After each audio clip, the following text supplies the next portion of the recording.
सोच के देखिए, आप एक क्राइम के विक्टिम हैं, लेकिन इंसाफ के दरवाजे पर आपसे पहले सिस्टम का पहरा लगा है। ये कहानी है जीरो एफआईआर की। एक ऐसा कानून जिसे बनाया तो गया था सिस्टम की दीवारों को तोड़ने के लिए, पर सिस्टम ने ही उसे बंदी बना लिया है। अरे ये सब तो किताबी बातें हैं, असलियत जानते हैं क्या है? आपके साथ कुछ गलत हो, आप हिम्मत करके पुलिस स्टेशन पहुंचे और पुलिस आपको ही भगा दे। ये कोई फिल्म की कहानी नहीं है, ये इस देश के लाखों लोगों की रोज की हकीकत है।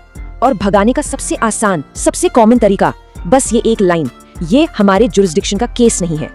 इंसाफ और एक आम नागरिक के बीच खड़ी ये दीवार, इसी दीवार को गिराने के लिए जीरो एफआईआर को बनाया गया था। लेकिन एक मिनट, ये जुरिस्डिक्शन का चक्कर आखिर है क्या? इतना बड़ा इशू क्यों बन जाता है ये? क्योंकि ये पुलिस का सबसे पुराना और सबसे मजबूत बहाना है, एक ऐसा टूल जिससे वो केस रजिस्टर करने से बच जाते हैं और अपने एरिया के क्राइम स्टैटिस्टिक्स को कागजों पर एकदम साफ सुथरा रखते हैं। मतलब एक इंसान जो पहले से एक ट्रॉमा से गुजर रहा है, उसे इंसाफ के लिए दर दर भटकना पड़ता था, एक थाने से दूसरे थाने, दूसरे से तीसरे। इस फ्रस्ट्रेशन में, इस चक्कर में सबूत और उससे भी ज्यादा जरूरी इंसाफ मिलने की उम्मीद दोनों ही दम तोड़ देते थे। और बस इसी समस्या के समाधान के लिए एक सोल्यूशन के तौर पर आया जीरो एफआईआर। कानूनी तौर पर देखें तो ये एक मैजिक बुलेट जैसा था, जिसे इस जुरिस्डिक्शन की दीवार को हमेशा के लिए तोड़ने के लिए डिजाइन किया गया था। इसकी डेफिनेशन, इसका मतलब बिल्कुल साफ है। जीरो एफआईआर का मतलब है कि किसी भी संगीन अपराध जिसे कानून कॉग्निजेबल ऑफेंस कहता है, उसकी रिपोर्ट आप देश के किसी भी पुलिस स्टेशन में लिखवा सकते हैं। इससे फर्क नहीं पड़ता कि क्राइम हुआ कहाँ है। इससे सीरियल नंबर 0 इसलिए दिया जाता है क्योंकि ये एक टेम्परेरी एंट्री होती है, जिसे बाद में उस थाने को ट्रांसफर कर दिया जाता है जिसके एरिया में क्राइम हुआ है। सिंपल। लेकिन इसका सफर इतना आसान नहीं था। 2012 के निर्भया केस ने पूरे सिस्टम को झकझोर कर रख दिया। लोगों के गुस्से के बाद जस्टिस वर्मा कमेटी बनी। फिर 2014 में सुप्रीम कोर्ट ने ललिता कुमारी केस में साफ साफ कह दिया कि संगीन मामलों में एफआईआर लिखना जरूरी है, मैंडेटरी है। इसके बाद अलग अलग हाई कोर्ट्स ने भी इस पर जोर दिया और आखिरकार दिसंबर 2023 में नए कानून यानी बीएनएसएस में इसे फॉर्मली तौर पर शामिल कर लिया। तो कागज पर इसका प्रोसेस बिल्कुल साफ और सीधा सा लगता है। विक्टिम किसी भी थाने में जाए, जीरो एफआईआर लिखी जाए, जरूरी कार्यवाही जैसे मेडिकल तुरंत हो और फिर केस फाइल सही थाने को ट्रांसफर कर दी जाए। पर क्या ये सच में इतना आसान है? सुनने में तो ये इतना परफेक्ट लगता है कि यकीन करना मुश्किल है। और बस यहीं से शुरू होती है असली कहानी। कानून की किताबों और थाने की जमीन के बीच की एक बहुत गहरी खाई। ये है सिस्टम की असलियत, जहाँ कागज पर बना एक मजबूत कानून भी दम तोड़ देता है। तो चलिए इस फर्क को आमने सामने रखते हैं। कानून कहता है कि अगर कोई पुलिस ऑफिसर एफआईआर लिखने से मना करे तो आईपीसी सेक्शन 166A के तहत उसे 2 साल तक की जेल हो सकती है। 2 साल। लेकिन असलियत क्या है? असलियत यह है कि शायद ही किसी ऑफिसर को सजा मिलती है। ज्यादा से ज्यादा एक डिपार्टमेंटल इंक्वायरी बैठा दी जाती है या आगे से ध्यान रखना कहकर छोड़ दिया जाता है। तो फिर सवाल उठता है कि इतना बड़ा गैप आखिर है क्यों? इसका एक बहुत बड़ा कारण है पुलिस का कल्चर। देखिए, अंदर की बात यह है कि पुलिस सर्कल्स में जीरो एफआईआर लिखने वाले ऑफिसर को मजाक में पोस्टमैन कहा जाता है। मतलब उसका काम बस एक चिट्ठी लेकर आगे बढ़ाना है, असली पुलिस का काम नहीं। अब सोचिए, जब माइंडसेट ही ये होगा तो इन्वेस्टिगेशन का जोश, वो सीरियसनेस कहाँ से आएगी? और इस माइंडसेट के नतीजे बहुत खतरनाक हैं। फिजिकल फाइल एक थाने से दूसरे थाने जाने में दिन, कभी कभी हफ्ते लग जाते हैं। इस दौरान केस एक नो मैन्स लैंड में पड़ा रहता है। कोई इन्वेस्टिगेशन नहीं होती। पुलिस अक्सर विक्टिम को ही समझाती है कि सीधे वहीं जाओ, जल्दी काम होगा, ताकि उन्हें जीरो एफआईआर ना लिखनी पड़े। ओनरशिप तो किसी की नहीं होती। हैदराबाद वेट रेप केस इसका एक बहुत ही दर्दनाक उदाहरण है, जहाँ शुरुआत के कुछ घंटों की देरी जो सिर्फ इस जुरिस्डिक्शन के चक्कर में हुई, उसने एक जान ले ली। तो सवाल ये है कि आखिर इस टूटे हुए सिस्टम से फायदा किसको हो रहा है? कौन इस खामोशी से जीत रहा है और कौन इसकी कीमत चुका रहा है? ये टेबल पूरी कहानी साफ कर देता है। विक्टिम को कागज पर तो अधिकार मिल जाता है, लेकिन असलियत में उसे बस देरी और फ्रस्ट्रेशन ही हासिल होती है। फायदा होता है उन ऑफिसर्स को जो काम से बचना चाहते हैं, पास दबक करना चाहते हैं, और उन नेताओं को जो अपने एरिया के क्राइम रेट को कागजों पर कम दिखाना चाहते हैं। और इस सब में पिस्ता कौन है? विक्टिम। और वो ईमानदार ऑफिसर जिसे आगे जाकर एक कमजोर, मिसहैंडल्ड फाइल पर इन्वेस्टिगेशन करनी पड़ती है। अब मैं आपको सबसे चौंकाने वाली बात बताता हूँ। एक्सपर्ट्स के अनुसार अगर हर अपराध को ईमानदारी से जीरो एफआईआर के जरिए रजिस्टर किया जाए तो इंडिया का ऑफिशियल क्राइम रेट 300 से 400% तक बढ़ सकता है। जरा सोचिए इस नंबर के बारे में, 3 से 4 गुना ज्यादा। और यही है इस सिस्टम के फेल होने का सबसे बड़ा अनसुना सच। कोई भी सरकार, कोई भी नहीं चाहती कि उनके राज्य के अपराध के असली आंकड़े सामने आएं। इसलिए एफआईआर्स को दबाना उनके लिए एक स्टैटिस्टिकल जरूरत बन चुकी है। ये सिर्फ लापरवाही नहीं है, ये एक सोची समझी, पॉलिटिकली मोटिवेटेड डेटा सप्रेशन है। लेकिन इसका मतलब ये नहीं कि आप हार मान लें। बिल्कुल नहीं, कानून अभी भी आपके साथ है। जरूरत है इस टूटे हुए सिस्टम से लड़ने का तरीका सीखने की। तो चलिए देखते हैं कि एक आम नागरिक के पास क्या हथियार हैं। ये आपकी प्रैक्टिकल टूल किट है। सबसे पहले पुलिस स्टेशन में कुछ जादुई शब्दों का इस्तेमाल करें। जैसे ही आप सेक्शन 154 CRPC बोलेंगे, उन्हें समझ आ जाएगा कि आप अपने राइट्स जानते हैं। हमेशा लिखित में शिकायत दें। एक रिटन डॉक्यूमेंट को मना करना बहुत मुश्किल होता है। और हाँ, उन्हें सेक्शन 166A IPC की याद दिलाना मत भूलिएगा कि मना करना एक दंडनीय अपराध है। फिर भी बात ना बने तो ऑनलाइन जाइए। हर स्टेट का सिटीजन पोर्टल है, वहाँ EFIR फाइल कीजिए। और आखिरी ब्रह्मास्त्र, सोशल मीडिया। सीनियर ऑफिसर्स को, स्टेट पुलिस को ट्विटर पर टैग कीजिए। पब्लिक प्रेशर अक्सर सिस्टम को काम करने पर मजबूर कर ही देता है। बिल्कुल, यही वो हथियार हैं जिनको इस्तेमाल करके आप अपना वो हक ले सकते हैं जो आपको आराम से मिलना चाहिए था। और आगे का रास्ता डिजिटल है। देखिए, मैनुअल जीरो FIR का सिस्टम भले ही कमजोर हो, लेकिन EFIR और ऑनलाइन पोर्टल का इस्तेमाल तेजी से बढ़ रहा है। ये पुलिस की मनमानी को कम करेगा और देरी को भी। फ्यूचर में सब कुछ एक इंटीग्रेटेड नंबर जैसे 112 से जुड़ जाए। पर आखिर में कड़वा सच बस यही है, जीरो FIR एक टूटी हुई दीवार पर लगाया गया एक कानूनी पैच है। कानून आपके साथ है, बिल्कुल है, लेकिन उसे लागू करने वाली मशीन, वो सिस्टम, वो आपके साथ नहीं है।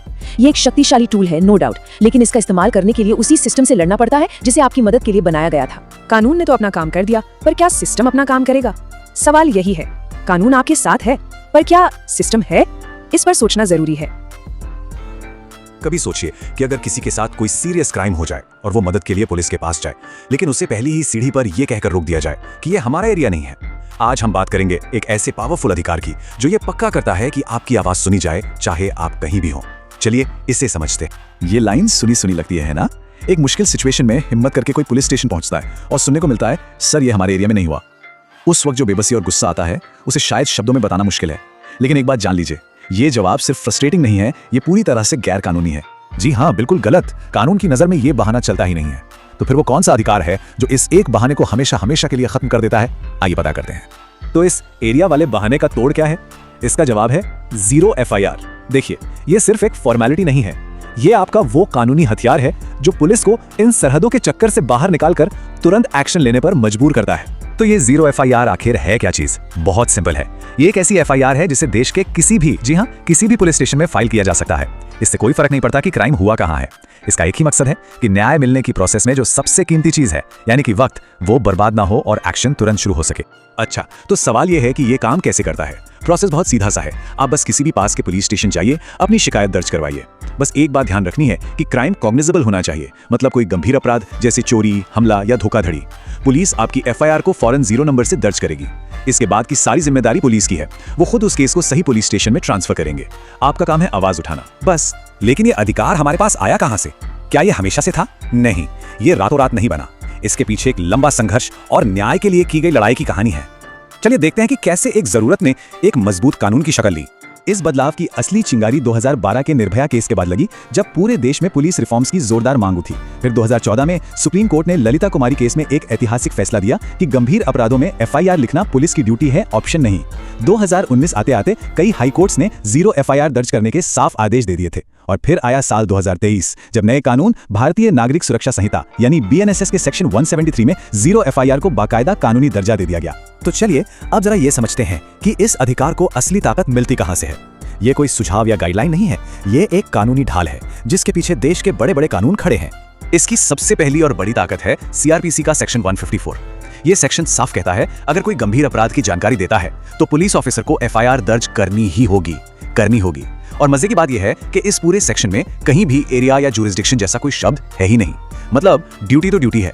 लेकिन मान लीजिए कोई ऑफिसर अपनी इस ड्यूटी को करने से मना कर दे, तब क्या? यहीं पर आता है IPC का सेक्शन 166A।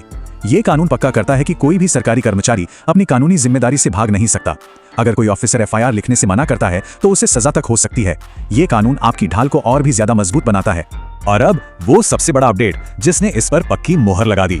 2023 के नए कानून BNSS के सेक्शन 173 ने तो जीरो FIR को सीधे सीधे कानून की किताब में ही लिख दिया है। अब ये सिर्फ कोर्ट के आदेशों या पुरानी व्याख्याओं पर निर्भर नहीं है, ये एक लिखा हुआ साफ कानून है। इससे ज्यादा पावरफुल और क्या हो सकता है? अब जब हम इसकी ताकत को समझ गए हैं तो इससे जुड़ी कुछ आम गलतफहमियों को भी दूर करना बहुत जरूरी है, क्योंकि कई बार लोग इन्हीं मिथ्स की वजह से अपने इस अधिकार का इस्तेमाल नहीं कर पाते। तो चलिए जरा झूठ और सच को अलग अलग करते हैं। सबसे बड़ा मिथक तो ये है कि जीरो FIR सिर्फ महिलाओं से जुड़े अपराधों के लिए है। ये बात 100% गलत है। सच्चाई ये है कि ये किसी भी कॉग्निजेबल यानी कि गंभीर अपराध के लिए है। फिर चाहे वो चोरी हो, मारपीट हो या कोई ऑनलाइन फ्रॉड, कानून के लिए अपराध की गंभीरता जरूरी है, पीड़ित का जेंडर नहीं। दूसरा मिथक कि जो पुलिस स्टेशन 0 एफआईआर लिखेगा वही पूरी जांच भी करेगा, ये भी सही नहीं है। देखिए, 0 एफआईआर का मकसद है कि कानूनी कार्रवाई तुरंत शुरू हो। एक बार एफआईआर दर्ज हो गई तो केस को जांच के लिए उस पुलिस स्टेशन में ट्रांसफर कर दिया जाता है जिसके एरिया में वो क्राइम असल में हुआ था। ये लॉजिकल भी है क्योंकि सबूत तो वही मिलेंगे ना। और तीसरा मिथक कि 0 का मतलब है कि इसकी कोई वैल्यू नहीं है या ये एक कमजोर एफआईआर है, बिल्कुल भी नहीं। 0 सिर्फ एक टेम्परेरी नंबर है ताकि बस एक शुरुआत हो सके।